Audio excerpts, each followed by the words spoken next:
उत्तराखंड की एक ऐसी ब्यूटीफुल साइट जिससे आज भी काफ़ी लोग अनजान हैं, जहां ऊंचे ऊंचे ग्लेशियर से बहती हैं खूबसूरत नीली नदियां, और इन नदियों के साथ में ही बसे हैं कुछ बहुत ही खूबसूरत विलेजेस। देहरादून से 200 किलोमीटर दूर ये जगह है उत्तराखंड की हर्षिल वैली।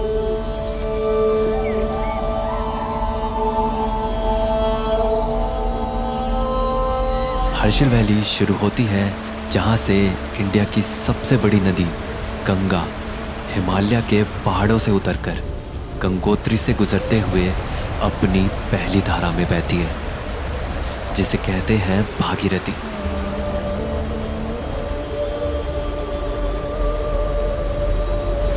और बस इसी खूबसूरत नदी भागीरथी के किनारे है हर्षिल वैली। और सिर्फ नदी ही नहीं, बल्कि ये देवदार के फॉरेस्ट और चारों तरफ से घिरे बर्फ के पहाड़, ये सब एक साथ में ऐसे लगते हैं जैसे कोई बचपन की बनाई पेंटिंग जिंदा हो गई हो।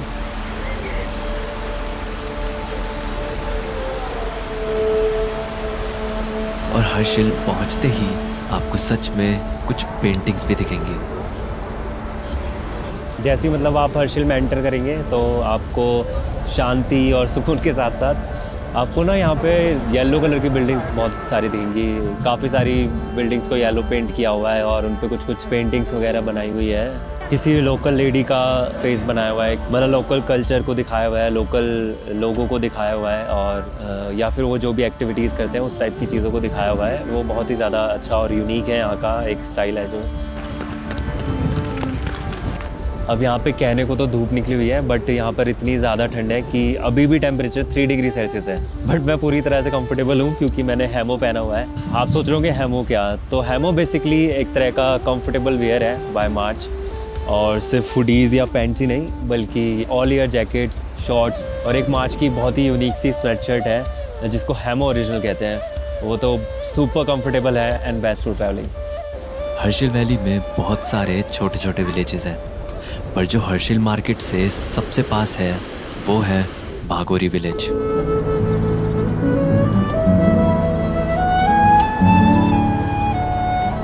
भागोरी विलेज उत्तराखंड की उन कुछ जगहों में से है जहां आपको आज भी लकड़ी से बने घर दिख जाएंगे।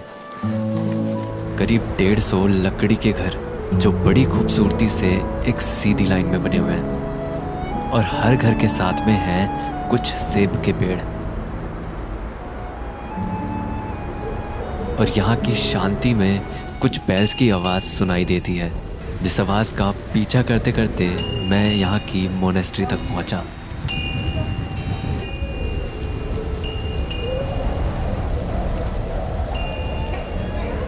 पर जब मैं इस विलेज के अंदर घूमा तो मैंने यहाँ ज़्यादातर घरों में ताले लगे देखे। जहाँ नज़र घुमाओ वहाँ बस घरों के आगे ये ताले ही थे। और ये बंद घरों की वजह मैंने एक आंटी से पूछी। नमस्ते जी। नमस्ते बेटा। जी, ये गांव में ज़्यादातर घरों में ताला सा लगा हुआ है। सारे चले गए बेटा। चले गए? कहाँ चलेंगे डुंडा उत्तरकाशी से नीचे 18 किलोमीटर दूर है ना।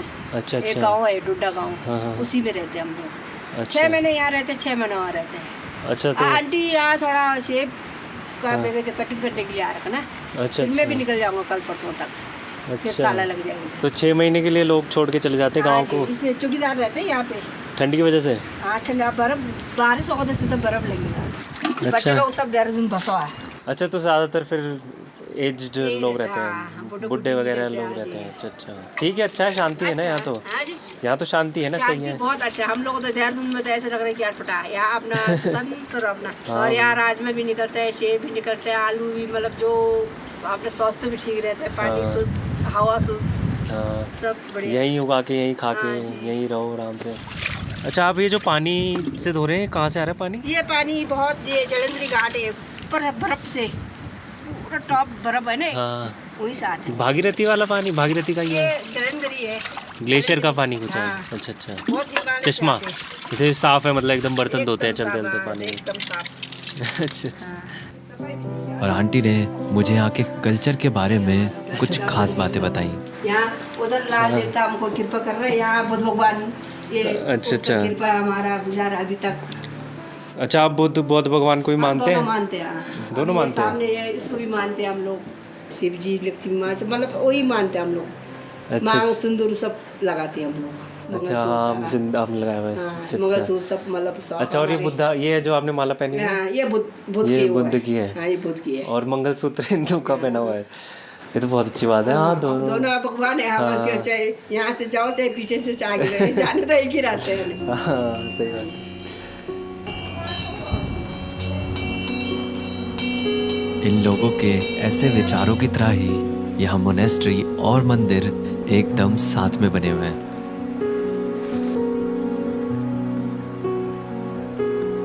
अब यहाँ ज्यादा लोग तो नहीं रहते, तो जो भी लोग रहते हैं वो शाम को घर के बाहर बैठकर साथ में चाय पीते हैं। और आज चाय मेरे लिए भी बनी है। मैंने चाय रखा, आप नीचे चले गए ना। अच्छा, आपने चाय बना दी थी?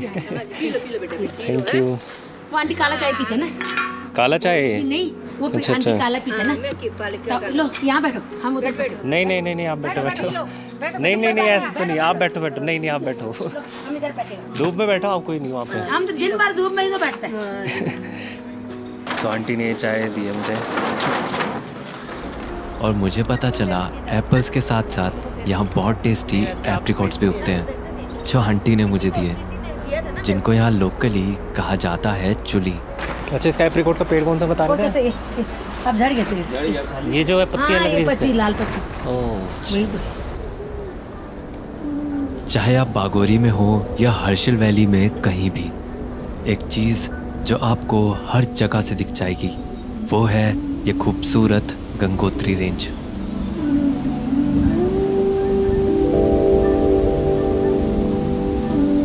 इस रेंज के पीक्स 22,000 फीट से भी ज्यादा हाइट के हैं और इनको सामने से यूं देखकर इनसे फिर नजरें हटा पाना मुश्किल है।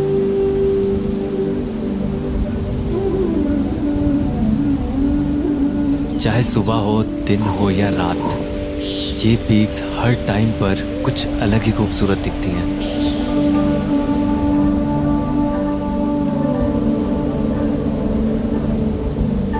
पर इन पीक्स को देखकर ये भी समझ आता है कि यहाँ ठंड बहुत ज़्यादा होती है और इसी वजह से यहाँ के लोग भेड़ की वूल से अपने कपड़े बनाते हैं। पर मैंने देखा कि यहाँ तो भेड़ की खाल भी यूज़ होती है। ये क्या भेड़ का बना हुआ है पूरा आपका? ये ठहरे मैं ऐसा ठीक से बिछाऊं। अच्छा, आप कंबल नहीं ओढ़ते, भेड़ का यही ना ओढ़ते हैं? इसको नीचे, इसको ये ना नीचे हाँ। बिछाएगा ना, गर्म अच्छा। होता है ये गर्म होता है। अच्छा, हाँ, यहाँ ठंडा होता है तो ये सब गर्म हो जाता है उसको। इससे गर्म हो जाता है। अच्छा, हाँ। कंबल की जरूरत नहीं पड़ती फिर? फिर कमल तो ऊपर से लेना पड़ेगा। ऊपर से लेना पड़ेगा। तो आपके पास काफ़ी सारी भेड़ हैं, तभी इतनी सारी खाले हैं। ये हमारा थोड़ा बहुत है ना। हाँ। ये यहाँ पे खड्डी है ना, खड्डी। अच्छा, खड्डी क्या होता है? ये बुचड़ नहीं होते अच्छा, बुचड़ खाना। हाँ, जो बेचते, ये इसका मीट बेचते, अच्छा। वहाँ से लाते हम लोग। तो वहाँ खाल में मारता है तो ये इसको बाहर का हम उठा के लाते। ये होता है, ये चीज़। बस ऐसे ही थोड़ी बातें हुई और आंटी ने भी मुझे चाय पिला दी। अंदर है।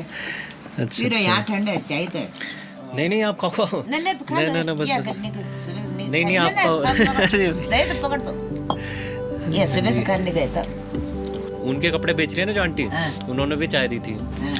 हाँ, काफ़ी अच्छे लोग हैं यहाँ के। आप लोग बहुत अच्छे हैं। इतने सारे गांव गया हूँ मैं, किसी ने इतनी बार चाय नहीं पिलाई। और इतना ही नहीं, बल्कि आंटी ने मुझे डिनर पर भी इनवाइट किया और डिनर में बनी थी यहीं पर उगने वाली पहाड़ी राजमा। हमारे यहाँ तो लाल होते हैं। हमारे यहाँ सभी यहाँ को ये पहाड़ी राजमा है, हाँ, मतलब यहीं कहीं है। हाँ, इस यहाँ का टेस्ट होता है। ये सफेद वाले बराबर हमारे यहाँ टेस्ट बहुत। और ये पहाड़ी राजमा सच में बहुत टेस्टी थी। आप भी बैठ अब मैं बनाऊँ, आप लोग खा लो। आराम से खा, आराम से। बस, अब और कुछ मत देना प्लीज। और डिनर करते करते मुझे पता चला कि बागोरी में रहने वाले लोग हमेशा से ही यहाँ नहीं रहते थे। इंडो चाइना वॉर से पहले ये लोग उत्तराखंड की नीलोंग वैली में रहते थे और तिब्बत के साथ ट्रेड करते थे। जिसके लिए ये लोग नीलोंग वैली से तिब्बत तक चलकर ही जाते थे। पर वॉर के बाद से नीलोंग वैली अब लाइन ऑफ एक्चुअल कंट्रोल में आती है, इसीलिए इन लोगों को नीलोंग से यहाँ बागोरी में शिफ्ट कर दिया गया। पर कमाल की बात यह है कि जिस रास्ते से ये लोग तिब्बत जाते थे, उस रास्ते पर एक ऐसा वुडन ब्रिज था जो नीलोंग वैली से तिब्बत तक जाता था। और यहाँ के उस पुराने वुडन ब्रिज तक आज भी ट्रैक करके जा सकते हैं, जिसको कहते हैं गढ़तांगली।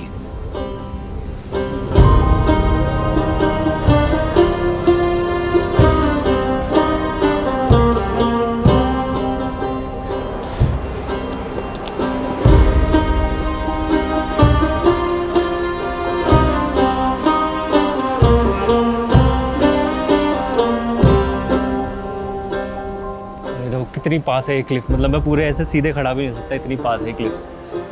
और उसमें से पूरा रास्ता निकला हुआ है जो कि सोचो पूरा तिब्बत तक जाता था इंडिया से। मतलब लोग पैदल ही जाते थे इस रास्ते से, या फिर अपने जानवरों या खच्चर वगैरह के साथ जाते थे। और ये सोल्ट रूट होता था इंडो तिब्बत का। अभी तो बंद हो गया इंडो चाइना वॉर के बाद से, बट ये पूरा तिब्बत तक जाती थी। और सोचो इतने साल पहले इन्होंने इस तरह की क्लिफ्स को काट के इस तरह का रास्ता बनाया था। कितनी ज़्यादा स्पेशल है यार ये जगह, सच में बहुत ज़्यादा अच्छा एक इंजीनियरिंग मार्वल है उस टाइम का। और अभी भी मतलब इस तरह का कुछ स्ट्रक्चर बनाना कितना चैलेंजिंग होगा, और उस टाइम पे बना था इतने साल पहले। मतलब बहुत ज़्यादा अच्छा एक्सपीरियंस है इस पर वॉक करना।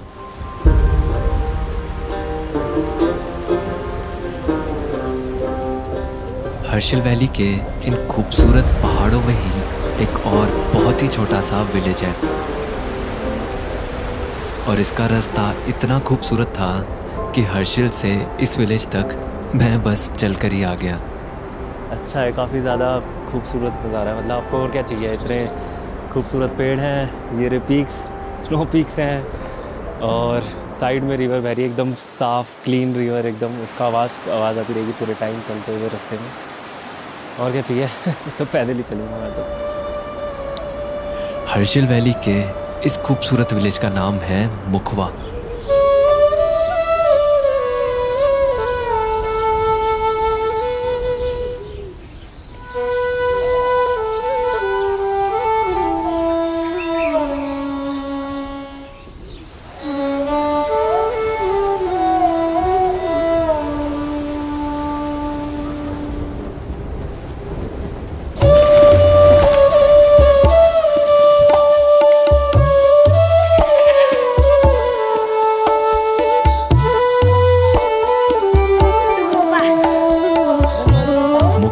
एकदम ऐसा ही है जैसा आप एक टिपिकल गांव इमेजिन कर सकते हैं। पुराने लकड़ी के घर और उनसे झांकते कुछ लोग, घर के नीचे से आती कुछ गायें और बकरी की आवाज़ें, गली में खेलते बच्चे, खिली धूप और ठंडी हवा। बस इन सब से घिरे यहाँ आपको जिंदगी की वो तेज़ रफ्तार फिर से कम होती लगेगी।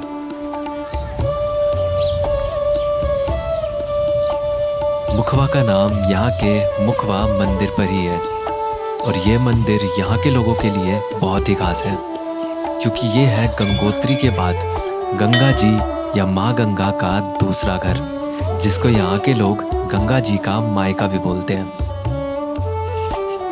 ये माता का मंदिर है, मायका है यहाँ से, और यहाँ रहते माता का मंदिर मायका कहते हैं इसे? मायका कहते हैं। अच्छा, और यहाँ रहते शीतकाल में। अच्छा। मंदिर के साथ साथ मुखवा भी फेमस है अपने एप्पल्स के लिए। मतलब यहाँ पर इतने सारे सेब के पेड़ हैं कि लोग सारे सेब तोड़ भी नहीं पाते। तो अभी तक सेब हैं इस पे पेड़ पे? हाँ ये तो तोड़ते क्यों नहीं आप? कहाँ जाना उधर? नहीं तो खाने के लिए नहीं यूज़ करते इसे, मतलब खाने के लिए नहीं? क्यों नहीं है खाने के लिए? खाते हैं ना, मतलब मतलब लाना खाने के लिए? ना मेरे लिए लाना, मैं तो खाया, नीचे खाया मैंने। खा लिया था? हाँ। नमाज से नहीं लाती थी, घर पे होंगे। अच्छा। हाँ। तो मतलब ये ऐसे लगे रहने देते हैं आप पेड़ पे? अब नहीं गए होंगे कोई ऊपर ना, अच्छा, तो इसीलिए वैसी है वो। आपके लिए बहुत आम बात है ऐसे सेब पेड़ पे लगे हुए हैं, हाँ नहीं वो करते ज़्यादा। कोई ज़्यादा नहीं। हाँ हम लोग तो इतना वो हो जाते हैं ना कि अच्छा सेब लगे हुए पेड़ पे, हाँ एक्साइटेड हम से। लोग नहीं करते उतना ना, क्योंकि अब है होते बहुत सारे बहुत होते हैं, हम लोग उतना वो नहीं करते। बस इतना सा पूछा मैंने और दीदी ने मुझे बहुत सारे सेब ला कर दे दिए। ऐसे पूछ लेता, नहीं नहीं आप रखो, आप खाने से। खाने के लिए हमारे ना, हाँ तो आप खाओ उसे, मतलब आप रखो, आपके काम आएगा ना खाने का सामान आपका। हमारा है, हमारे पास बहुत ऐसे। नहीं नहीं थैंक, आंटी को खिला दो, आंटी को खिलाओ। हमें आप भी खाओ, सब खाओ आप। ऊपर दो तो जरा क्या ये लो, बढ़िया सेब होती हाँ है। एक ले लूँगा मैं, एक ले लूँगा। सेब खाओ, सबकी सेब की पार्टी हो गई। घुमाने लाए थे, आप तो खा ही नहीं रहे। नहीं नहीं तो मैं कहाँ इतना सारा खाऊंगा। आप लोग खाओ ना। हम लोग खाते रहते। हाँ बैग दे दो कैमरे से, हाँ मैं खा रहा हूँ। खूब खाओ, जम के खाओ। ठीक है दीदी, थैंक यू हाँ सेब के लिए। मुझे नहीं लगता यहाँ के इन गांव से कोई भी खाली हाथ जा सकता है।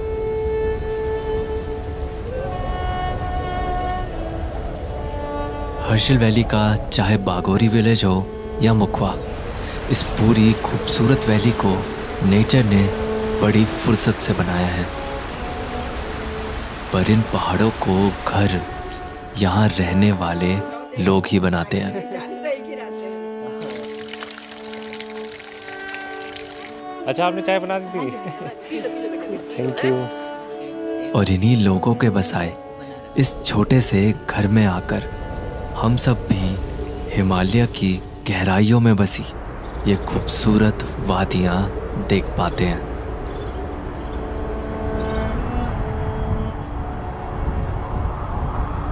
शायद इन्हीं लोगों की वजह से ही आज हम भी इन पहाड़ों को अपना घर कह सकते हैं।